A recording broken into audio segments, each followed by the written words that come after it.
Terre d'empires glorieux et de vaillants guerriers, pays de civilisation et de savoir, terre de culture et de métissage, pays de partage et d'hospitalité, terre de nos dignes pères, tu es ce qui nous définit et nous rassemble dans l'épreuve et dans la prospérité. Comme un seul homme et pour un seul destin, nous ferons de toi, Mali, une terre de paix.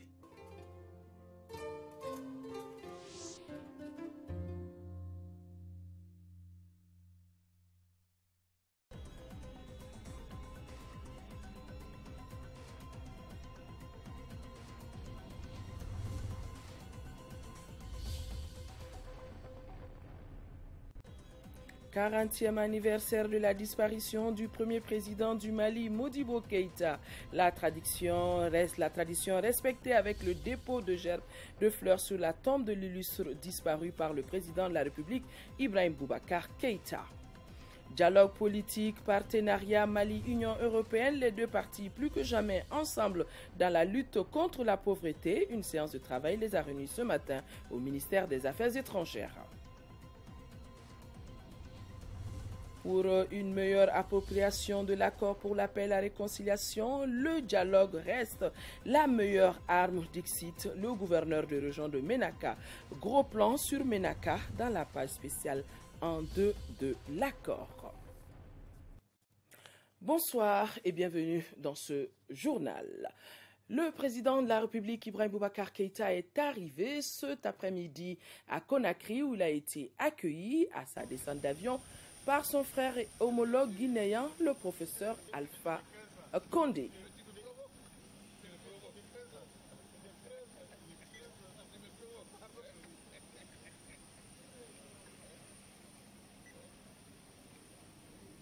Et par la communauté malienne de Guinée.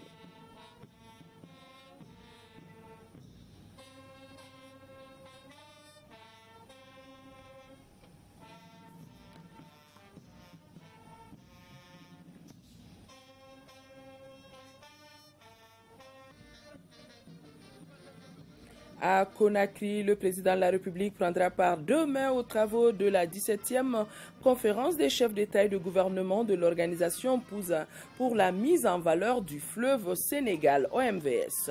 Ce sommet doit donner un coup d'accélérateur aux projets structurants pour les rendre opérationnels. Le président de la République face à la communauté malienne de Guinée-Conakry. Voilà donc le 17e sommet des chefs d'État et de gouvernement de l'Organisation pour la mise en valeur du fleuve Sénégal. C'est donc demain à Conakry en Guinée. Et les chefs d'État donneront un coup d'accélérateur au projet structurant des pays membres. Et déjà, ce matin, le Conseil des ministres de l'OMVS s'est réuni pour analyser le rapport d'activité 2015 et 2016. Le point avec nos envoyés spéciaux Boubacar Sissoko et Aruna Diarra. Cette 17e rencontre qui se tient à Conakry, la capitale guinéenne, a été précédée par la réunion des ministres des États membres de l'Organisation pour la mise en valeur du fleuve Sénégal. Le Conseil des ministres a donc analysé les activités menées par l'OMVS entre 2015 et 2016. Il s'agit d'un projet majeur qui va permettre la production de 140 MW. Il y a aussi un autre projet, toujours dans le domaine de l'énergie, un projet important aussi, c'est le barrage hydroélectrique de Koukotamba en Guinée, et d'autres projets également extrêmement importants concernent la navigation, conformément aux orientations des chefs d'État et de gouvernement. Donc ce projet aujourd'hui va rentrer dans une phase active. Ce sommet de Guinée est celui de la concrétisation des projets structurants qui concernent les 4 pays membres de l'OMVS. Un coup d'accélérateur sera donné aux 10 projets. Pour trouver des financements pour ceci, que l'OMVS a pu, grâce au dynamisme imposé par nos chefs d'État, trouver des financements innovants. Donc au jour d'aujourd'hui, je peux vous dire que nous sommes dans une phase extrêmement évoluée. Et toutes les études ont été actualisées. Un protocole d'accord a été signé avec une société indienne soutenue par Exim Bank de l'Inde et tous les pays se sont rendus en Inde pour conclure un protocole. Et les travaux pourront commencer l'année prochaine vers le mois de mars-avril pour 24 mois. Donc ça va donner un accès international au Mali sur la mer sur 905 km. On va relier le port de Saint-Louis à Ambidebi au Mali avec 10 escales portuaires. Créé il y a 45 ans, l'OMVS regroupe le Mali, la Mauritanie, le Sénégal et la Guinée. Sa vocation est de favoriser un développement intégré et coordonné du bassin du fleuve Sénégal. 40e anniversaire de la disparition du président Modibo Keïta, premier président du Mali, et le président de la République, Ibrahim Boubacar Keïta, avant son départ pour Conakry, a déposé une gerbe de fleurs sur la tombe de l'illustre disparu au cimetière de Hamdalaye. Autour du président de la République, les membres du gouvernement, les différentes institutions, le corps diplomatique ainsi que la famille du président Modibo Keïta. Un hommage mérité quand on sait que l'homme a tout fait pour sa patrie au-delà de l'Afrique tout entière. Sira Bachili était présente.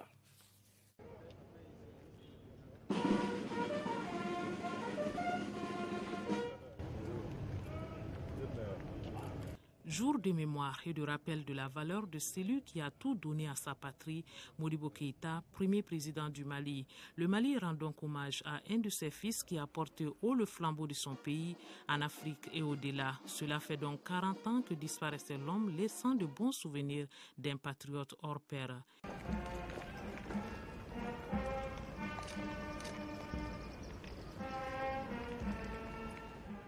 Tout homme est mortel. La mort des uns a plus de poids que les morts mandingues. Celle des hommes qui se sont toute leur vie dépensés pour leur peuple, leur patrie, leur mort a plus de poids que les morts mandingues. Celle de ceux qui, au long de leur vie, n'ont eu souci que d'eux-mêmes, ont été opposés aux intérêts du peuple. La mort de ceux-là a moins de poids qu'une plume. La mort du président Modibo Keïta est une montagne qui continue de nous imposer. J'ai encore eu cette émotion très vive hier soir, en arrivant à Sénou, en voyant briller, comme il se doit, les lettres de feu à l'aéroport international, président Modibo Keïta Sénou. S'il n'avait eu que cela, comme hommage possible par nous, nous aurions mérité de ce pays, de ce qu'il nous a mis en mission et en devoir de faire. Celui qui a consacré sa vie à l'indépendance de son pays, à la grandeur et à la dignité de son peuple a été président du Mali de 1960 à 68. Panafricaniste et tiers-mondiste convaincu, il l'a été et l'a partagé avec Gamal Nasser d'Égypte ou encore Kwame Nkrumah du Ghana, pour ne citer que ces deux-là. Le rappel de l'histoire d'une telle figure est un devoir. Cet homme mérite d'être célébré de la plus belle des façons, de la plus belle des manières. C'est donc avec une très vive émotion que chaque année, chaque fois l'an révolu, je viens ici m'acquitter de ce devoir de mémoire, d'honneur que la patrie doit à Modibo Keïta, fils d'abord. Il a servi la patrie malienne de la plus belle des façons. Il demeurera pour l'éternité un exemple beau, magnifique, porteur pour ce pays. Les autorités ont rétabli Modibo dans sa dimension historique. Et qui rétablit un homme de ce genre dans sa dimension historique s'inscrit sur la voie de l'histoire. IBK, on lui dira merci parce qu'il s'est inscrit sur la voie de l'histoire. L'instituteur-major de sa promotion en 1936 a été secrétaire général de l'Union soudanaise RDA, Rassemblement démocratique africain. Modibo Keïta a été également président de l'Assemblée de la Fédération du Mali, chef du gouvernement. Il est mort en détention au camp des commandos parachutistes de Djikoroni-Para à Bamako le 16 mai 1977. Autre activité du président de la République, l'audience accordée au ministre d'État de l'Énergie et de l'Industrie de la Guinée-Bissau, Florentino Mendes Pereira, était porteur des messages du président bissau-guinéen et aussi le PDG du groupe Orange et le secrétaire général adjoint des opérations de maintien de la paix des Nations Unies. Eux aussi ont été reçus par le président de la République. Des audiences suivies par Khadija Toukone. Bientôt l'arrivée de la 4G au Mali. L'annonce a été faite par Stéphane Richard, président directeur général du groupe Orange, au chef de l'État lors d'une audience. Monsieur Richard a également réitéré l'engagement de sa structure dans le développement numérique au Mali. Nous voulons ici investir, déployer les nouvelles technologies et puis aussi accompagner les jeunes entrepreneurs du Mali à travers, par exemple, des projets d'incubateurs. Nous avons évoqué le dossier de la 4G. Je crois pouvoir dire que la 4G va bientôt arriver au Mali et que Orange sera heureux d'être là aussi en première ligne pour amener cette nouvelle technologie. En visite dans notre pays pour 3 jours, le secrétaire général adjoint des opérations de maintien de la paix des Nations Unies a été reçu par le président de la République. M. Jean-Pierre Lacroix a d'abord remis au chef de l'État une lettre du secrétaire général des Nations Unies, un signe qui témoigne de l'intérêt que portent les Nations Unies à la situation au Mali. L'entretien a été l'occasion d'aborder à la fois les réalisations mais aussi l'avenir. Le mandat de la MINUSMA sera prochainement examiné et renouvelé par le Conseil de sécurité. Nous avons, avec M. Nadif, écouté les avis, les conseils, les suggestions du président de la République, à la fois sur les questions sécuritaires, nos efforts pour renforcer les capacités de la MINUSMA, notre soutien au renforcement des forces de sécurité maliennes, le soutien que nous apportons aussi aux efforts pour poursuivre la mise en œuvre de l'accord de paix et aussi l'initiative des pays du G5 Sahel. Le Mali préside le G5 Sahel et nous avons échangé également des vues sur la meilleure manière d'opérationnaliser cette initiative. M. Lacroix a profité de son séjour au Mali pour se rendre à Tombouctou afin de rendre hommage aux soldats de la MINUSMA tués lors d'une attaque. Auparavant, le chef de l'État, Ibrahim Boubacar Keïta, avait reçu le ministre d'État de l'Énergie et de l'Industrie de la Guinée-Bissau. Dr Florentino Mendes Pereira était porteur d'un message du président bissau-guinéen José Mario Vaz. Et le président de l'Assemblée nationale a lui reçu le nouveau bureau de la CENI avec à sa tête son nouveau président. Amadou Ba, à sa sortie d'audience, est au micro de Mariam Sagara. Nous avons été très contents de rencontrer le président de l'Assemblée nationale qui a parlé sans détour. Il a attiré notre attention sur souvent la qualité des élus de façon générale dans nos États. Bon, il a un peu stigmatisé l'absence d'un service de casier judiciaire et les élus, et même souvent dans nos administrations, qu'on retrouve des personnes qui sont des repris de justice, qui n'auraient pas dû être là. Tout ça, un peu, ça enlève la qualité aux institutions et aux organes qui sont là pour diriger une partie du peuple ou tout le peuple. Vous savez, on est dans des règles que quand il n'y a pas de casier judiciaire, donc on ne peut pas évoquer le passé pénal d'un élu parce qu'il n'y a pas de casier judiciaire. C'est le ministère de la Justice qui organise le casier, que ce soit le casier central pour les personnes nées à l'extérieur ou le casier judiciaire pour les gens qui sont nés au Mali. Il est incompréhensible qu'encore aujourd'hui, dans notre pays, on soit incapable d'organiser le casier judiciaire. Il a parlé de la fraude électorale. Bon, nous avons conscience de tous ces problèmes, des sanctions pénales qui sont là, mais qu'on n'applique pas. Donc, tout est un ensemble, tout le monde doit jouer sa partition. Nous allons veiller sur ça, c'est notre rôle, et signaler chaque fois qu'il y a des dysfonctionnements. Et séance de travail au ministère des Affaires étrangères avec la reprise du dialogue politique entre le Mali et l'Union européenne. Ce dialogue, conçu comme un instrument stratégique, permettra de renforcer le partenariat et surtout l'atteinte des objectifs assignés dans la lutte contre la pauvreté, nous dit Dougou Fana Traoré. Ce dialogue politique entre le Mali et l'Union européenne a bégayé pendant 5 ans suite aux événements douloureux que le Mali a connus en 2012. il faut le reprendre avec une dimension globale incluant tous les secteurs de développement, de paix, de sécurité, de migration et de changement climatique. Aucune question ne sera taboue, il s'agit de rapprocher les points de vue. Aujourd'hui, l'Union européenne est le partenaire le plus important du Mali, non seulement par le volume des engagements, mais aussi par la diversité de ses interventions. Interventions qui touchent à la fois des questions liées au commerce, des questions liées au développement, notamment dans des secteurs clés comme la gouvernance, comme le désenclavement. Je rappelle, l'essentiel du réseau routier du Mali a été bâti par l'Union européenne. Plusieurs thèmes sont à l'ordre du jour de cette rencontre.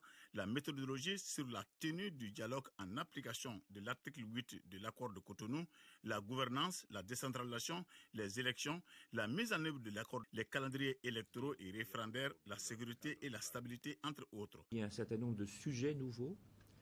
Vous avez cité les questions d'environnement, les questions climatiques, les questions de migration et de mobilité qui ont pris une importance croissante, et aussi toute la problématique au sens large, je dirais, des droits de l'homme, égalité hommes-femmes, droits de l'homme, lutte contre la corruption. Il y a une troisième strate qui est effectivement la dimension politique et de sécurité.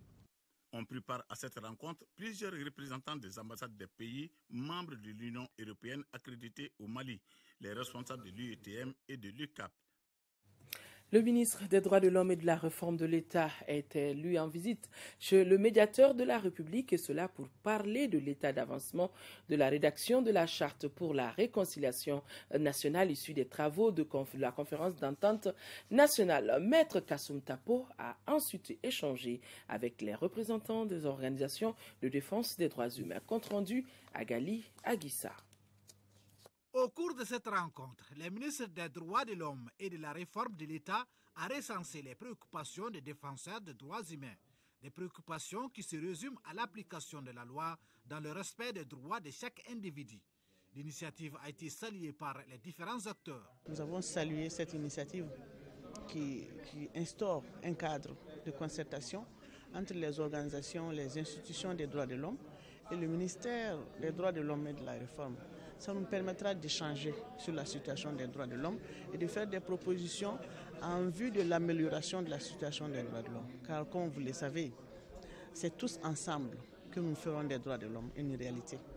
L'esprit dans lequel je souhaite travailler, c'est de réformer la démarche, même l'approche dans la défense des droits humains. Je pense que globalement, on s'entend sur cette démarche-là. Tout ce qui sera porté à ma connaissance sera rendu public, mais à condition aussi que ce soit des informations vraies, fiables, vérifiées.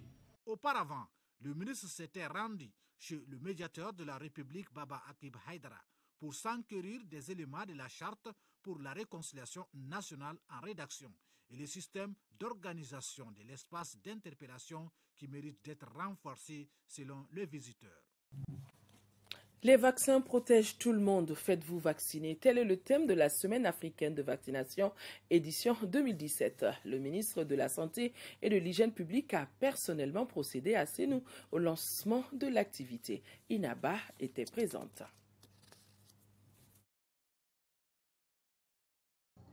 Le petit Noum Samake, âgé seulement de 3 mois, vient de recevoir la première dose de vaccin. Un geste simple mais d'une grande portée car il consacre le lancement de la Semaine africaine de vaccination édition 2017. Il s'agit surtout de l'intensification de toutes les actions qui vont concourir à ce que les décideurs, à ce que les leaders religieux, à ce que les hommes, à ce que les femmes, à ce que les partenaires, à ce que tout le monde s'engage pour que les services de vaccination, les services de santé soient les plus fréquentés possible. La Semaine africaine de vaccination constitue un tournant décisif de la lutte contre une douzaine de maladies. Elle est aussi l'occasion pour le département en charge de la santé et ses principaux partenaires de faire un plaidoyer pour la vaccination d'un plus grand nombre d'enfants et de femmes. D'où le thème « Les vaccins protègent tout le monde. Faites-vous vacciner ». Ainsi, cette année, la priorité est de réduire le nombre d'enfants non vaccinés à travers le renforcement de la vaccination de routine, permettant ainsi de sauver des vies de nombreux enfants par an et de contribuer ainsi de façon notable à l'atteinte du 4e objectif de développement durable. La Semaine africaine de vaccination édition 2017 bénéficie du soutien financier et technique de plusieurs organismes internationaux et ONG locales. Traoré pour le reportage. Simulation d'attentat à Bamako pour tester de nouvelles mesures de lutte contre le terrorisme. C'est un exercice régional qui s'est déroulé simultanément dans les 7 pays de la sous-région. Notre reporter Moussa Fane a suivi la séance de Bamako.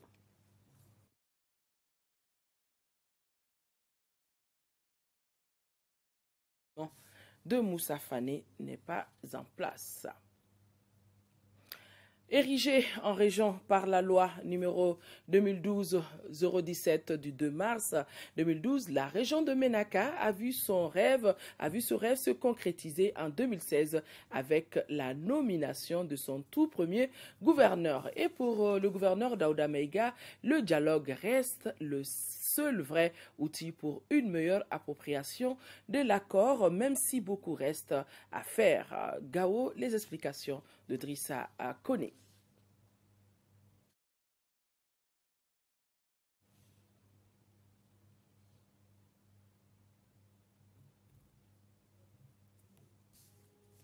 Voilà, encore des problèmes techniques ce soir. Nous ouvrons, si la technique le permet, nous serons en mesure d'ouvrir la page spéciale en 2 de l'accord pour la paix et la réconciliation nationale. La rencontre de Bamako regroupe plus d'une centaine de secrétaires assistants et attachés de direction venus de 15 pays africains dont le Mali et le Cameroun. Ces assises de 5 jours permettront aux participants de plancher sur des stratégies pour la professionnalisation de la corporation par rapport aux innovations technologiques perpétuelles, de partager leurs expériences et d'entreprendre des initiatives en vue de renforcer leurs capacités. Notre métier de secrétaire assistant et attaché de direction est une fonction intelligente, métier émergent. Il est un métier d'avenir que nous devons moderniser chaque jour en étant nous-mêmes très décomplexé et imaginatif. Pour relever ce défi, la formation permanente de ces agents s'impose. Il nous faut être à l'affût de l'information, renforcer continuellement nos capacités par la formation continue, aider les décideurs à adapter les contenus des enseignements à la pratique en entreprise. Le thème du présent symposium, secrétaire et mutation technologique en Afrique, enjeux et défis à relever, est la forte expression de votre engagement à aller de l'avant. Les recommandations que vous allez faire permettront aux décideurs de savoir que vous existez et que vous êtes capable de réfléchir. Créée en 2012, la Fédération africaine des secrétaires assistants et attachés de direction FASAD a pour objectif de rassembler les associations et autres mouvements de la Corporation des secrétaires d'Afrique afin d'encadrer les professionnels de ce métier. Encore toutes nos excuses pour ces problèmes techniques. Il fallait suivre plutôt les travaux d'ouverture du symposium international des secrétaires assistants et attachés de direction pour l'édition 2017. À présent, nous allons revenir à la simulation d'attentats à Bamako pour tester de nouvelles mesures de lutte contre le terrorisme. C'est un exercice régional qui s'est déroulé simultanément dans 7 pays de la sous-région. La séance de Bamako suivie par Moussa Fane. Pas de panique, ce n'est qu'un exercice de simulation. C'est mardi matin, vers 8h. Les terroristes font éruption dans un restaurant 6 à Amdalaï Assi. Au fil de leur progression, ils tuent et blessent de nombreux clients du restaurant. Quelques minutes plus tard, l'assaut de la FORSAT, Force spéciale antiterroriste. Bilan, des terroristes neutralisés et d'autres maîtrisés par la force spéciale de la garde nationale. Cet exercice devra permettre de mettre à l'épreuve les chaînes d'alerte et de commandement ainsi que les procédures d'intervention des forces de l'ordre en cas d'attaque. Juste après, le conseiller technique du ministre de la Sécurité et de la Protection civile a animé un point de presse pour expliquer l'objet de la simulation. L'objectif visé par cet exercice, c'était de d'éprouver l'interministérialité dans la gestion de la crise, d'une crise d'attentats terroristes et de voir la réaction des forces de sécurité. Également aussi de voir notre collaboration entre les autres pays de la sous-région en cas d'attaque terroriste. Ça va nous permettre de mieux faire. Et la présence de forces spéciales antiterroristes qui n'existaient pas alors, et qui va permettre également de mieux travailler sur ces attentats terroristes. Au même moment, des exercices similaires étaient en cours au village Khan et à l'école de police. On a rappelé que c'est un exercice régional de simulation d'attentats qui s'est déroulé au même moment dans 7 pays. Il s'agit du Sénégal, du Niger, du Burkina Faso, de la Guinée-Conakry, de la Côte d'Ivoire, de la Mauritanie et du Mali.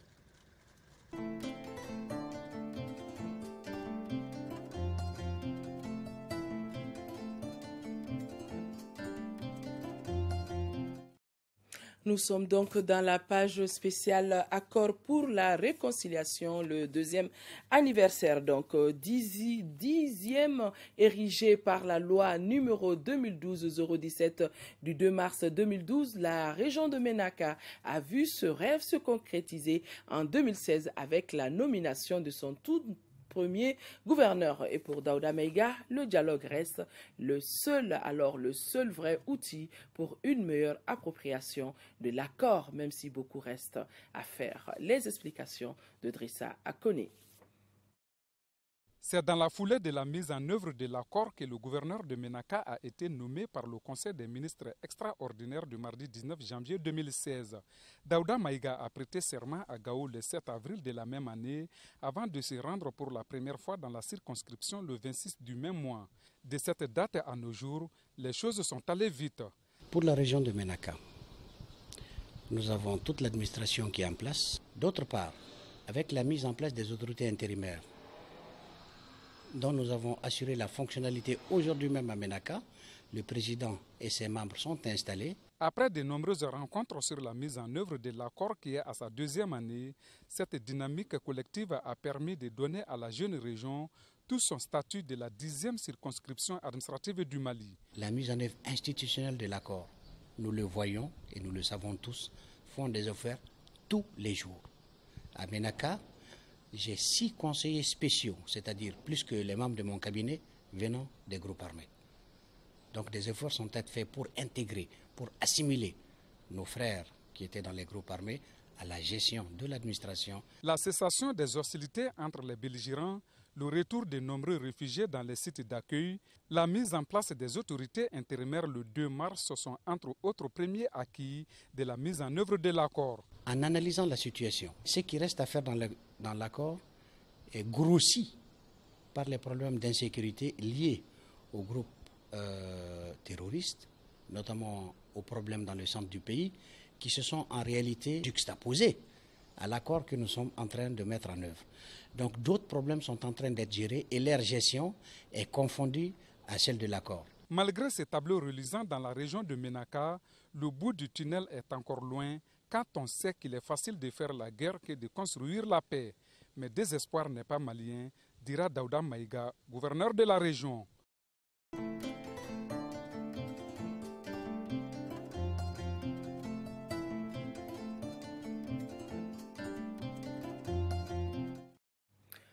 La commission loi de l'Assemblée nationale est en mission de consultation et d'explication sur le projet de révision constitutionnelle dans la région de Sikasso. Les élus du peuple voulaient ainsi recueillir les avis des populations sur les nouvelles dispositions contenues dans le nouveau projet. Aloussene Touré pour le compte-rendu. Les conditions d'éligibilité du président de la République, le rôle des langues nationales, la création du Sénat, le remplacement du chef de l'État en cas de vacance du pouvoir, le statut de la Haute Cour de justice, ce sont entre autres éléments ayant retenu l'attention des participants à cette audition citoyenne. En allant recueillir les préoccupations et avis des populations, la Commission a voulu une démarche novatrice. Nous avons pensé que la Constitution étant l'épine dorsale de notre République, dans son examen, il faudrait un processus inclusif, un processus participatif. Au sortir des échanges jugés mutuellement instructifs, les populations ont accueilli favorablement la démarche, même si certains ont émis des réserves quant au contenu du projet. Il y a 2 points qui ont retenu mon attention. La nationalité du président de la République. Moi, je dis que nous voulons un Malien à 100%. Le second point qui a retenu mon attention, ça c'est le cas de la du Sénat. Je ne suis pas contre la mise en place du Sénat, mais je suis pour le maintien en cas de vacances du président de l'Assemblée, qui est l'élu du peuple. J'ai mis l'accent sur le point Kouroukanfouka. S'il y a des gens qui disent qu'ils ne se retrouvent pas dans Kouroukanfouka, moi j'ai demandé est-ce qu'on peut faire une addition Kouroukanfouka Faranka, pour que l'égalité qu'on recherche, qu'on puisse tous se retrouver dans cette loi. Les députés, la question qu'ils ont soulevée, il n'y a pas un point spécifiquement qui concerne la jeunesse, à part l'âge du président. Après Kaï, Ségou, Koulikoro et aujourd'hui Sikasso, la commission se tourne vers d'autres régions pour le même exercice. Le président du Conseil économique, social et culturel, Dr Bourkassou Maïdara, est à Mopti. Cette visite, en plus de son caractère constitutionnel, vise à faire le point d'exécution des décisions du gouvernement dans la région de Mopti. Mopti, Mohamed Diarra. Cet exercice a pour but d'instaurer un climat de dialogue et de confiance entre responsables. En plus du devoir constitutionnel, le président du Conseil économique, social et culturel a voulu cet espace d'échange avec les représentants de l'État et de la société civile pour tâter le pouls des réalisations faites par le gouvernement en matière de développement socio-économique dans la région de Mopti. Une démarche saluée par le chef de l'exécutif régional. Il est aussi question au cours de cette rencontre de débattre des changements climatiques qui constituent un défi réel pour notre région, eu égard à leur impact très négatif sur la vie de nos populations dans un contexte d'insécurité. Cette rencontre a permis au préfet des cercles de la région de Mopti de faire le point de réalisation dans tous les secteurs de développement socio-économique dans leurs localités respectives. Il s'agit notamment de la dotation des services de santé en moyens logistiques, la subvention des intrants agricoles, la construction et la réhabilitation des barrages hydro-agricoles, la construction de logements sociaux et j'en passe. Avec la subvention des intrants agricoles, avec la dotation de certains cercles en tracteurs, alors le problème de l'autosuffisance alimentaire est en train de trouver une solution. Et c'est très important. Et dans le domaine, par exemple, de la santé, au niveau des centres de santé communautaires, il y a eu beaucoup d'équipements, d'ambulances, et tout ça c'est important. Toutefois, et reconnaît le président Aïdara, l'insécurité qui sévit dans la région aura contribué à ralentir certaines activités. Mais, qu'à cela ne tienne, précise l'orateur du jour, son institution jouera pleinement le rôle qui est le sien pour améliorer les conditions de vie des populations. Le Mali, à l'instar de la communauté internationale, célébrera demain 17 mai la journée mondiale des télécommunications et de la société de l'information. Cette année, le thème est les méga données pour un méga impact. Un extrait de la déclaration du ministre de l'économie numérique et de la communication. L'édition de cette année sera l'occasion de se pencher sur le potentiel des méga données au service du développement et sur les possibilités de transformer un volume incroyable de données en informations susceptibles de favoriser le développement. Mesdames et messieurs, les mégadonnées font référence à de grandes quantités de données ou données massives. Ce sont des informations provenant de diverses sources, des messages que nous avions, des vidéos que nous publions, des informations climatiques, des signaux GPS, des enregistrements transactionnels d'achat en ligne et bien d'autres encore. En clair, le big data avant tout des données générées directement par les utilisateurs qui eux-mêmes créent des textes, des images, des vidéos, des données de géolocalisation, etc. Le big data, au-delà d'un outil technologique ou commercial, a un impact sociétal. Tout le monde a le même pouvoir sur le web. Le stockage et l'analyse de ces données s'imposent comme un enjeu primordial pour tous les secteurs d'activité. Chers compatriotes, l'avenir s'annonce très intéressant pour ceux qui auront décidé de s'approprier de ce nouvel outil. L'intégralité donc de cette déclaration du ministre de l'économie numérique et de la communication après ce journal, des propos recueillis par Dougoufana Traoré.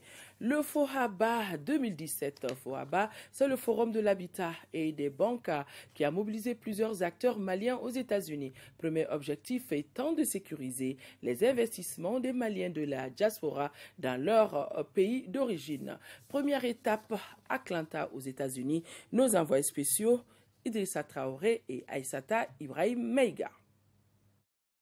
Le FOHABA, Forum de l'habitat et des banques, constitue pour les Maliens vivant aux États-Unis une opportunité de concrétiser le rêve d'investir en toute sécurité dans l'immobilier ou dans les affaires sans crainte de se faire arnaquer.